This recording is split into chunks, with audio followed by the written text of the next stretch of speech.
धन्यवाद बच्चों। शास्त्री वाटिका चैनल से आप पढ़ रहे हैं कारक के सूत्र। आप इसके अगले वीडियो में भी कर्म कारक के सूत्र पढ़े हैं, कर्ता कारक के सूत्र पढ़ रहे हैं।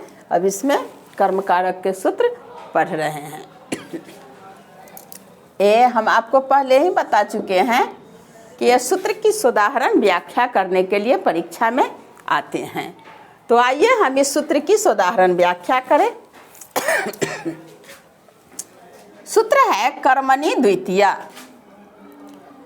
कर्तृवाच्य के कर्म कारक में द्वितीया विभक्ति होती है। यथा रामः संस्कृतं पठति, राम संस्कृत पढ़ता है।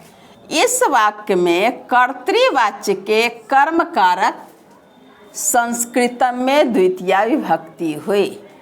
इस वाक्य में यहाँ हम देखेंगे कि कर्तृवाच्य राम जो कार्य कर रहा है संस्कृत पढ़ने का, इस संस्कृत में द्वितीया विभक्ति हुई। यह कर्म कारक के सूत्र हुए।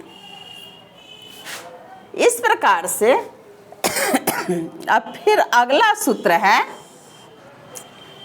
कर्म कारक का तथा युक्तम चानिप्सितम। इस सूत्र में क्या कह रहा है तो देखिए, कर्ता के इप्सितम। इप्सितम का अर्थ हम पहले ही बताए हैं कि चाहे गए या अभिष्ट वस्तु जिसको प्राप्त करने की इच्छा है। तो कर्ता के इप्सितम वाली क्रिया के साथ रहने वाले अनिश्चित भी कर्म कारक होता है। यानी चाहे गए वस्तु के साथ रहने वाले अनचाहे वस्तु भी कर्म कारक होंगे और उसमें द्वितीया विभक्ति होगी। यथा सह ग्रामम गच्छन् तृणम अस्पृशति, वह गांव को जाता हुआ घास को छूता है। अब इस वाक्य में कह रहा है कि वह यानी सह ग्रामम गच्छन्, वह गांव को जाता है। यानी गांव को जाने का कार्य तो वह चाहकर कर रहा है, लेकिन जाते हुए वह अनचाहे काम तृणम अस्पृशति यानी चलते चलते घास को छूता है, तो यह अनचाहा कार्य हुआ। तो इस तृणम में भी जो अनचाहे हैं वह गच्छन के साथ रहने वाला अनिश्चित है, इसलिए तृणम, अतः यह भी कर्म कारक हो गया। इसमें द्वितीया विभक्ति हुई।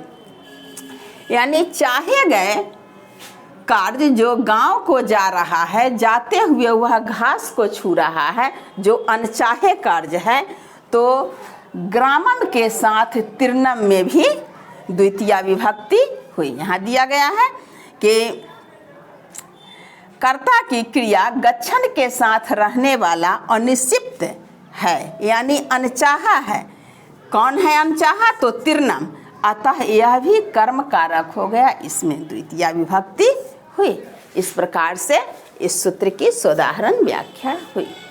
अब अगला है क्रिया विशेषणे द्वितीया। ये अगला सूत्र है क्रिया विशेषणे द्वितीया। इसमें क्या कहा गया है तो किसी शब्द के क्रिया विशेषण में द्वितीया विभक्ति होती है। क्रिया विशेषण हमेशा द्वितीया विभक्ति में होती है। यथा सह मधुरम गायति, वह मधुर गाता है।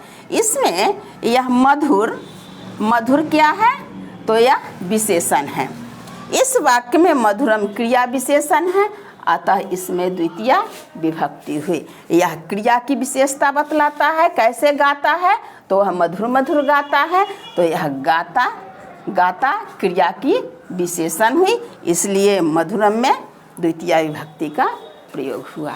इस प्रकार से आपको एक कर्म कारक के सूत्र हुए। फिर अगले वीडियो में हम अभी और आपके कारक के सूत्र देंगे। आप बने रहे शास्त्री वाटिका चैनल पर, पढ़े मन से और इसे आप सब्सक्राइब करते जाइएगा ताकि हर वीडियो आपको तत्काल प्राप्त हो जाए।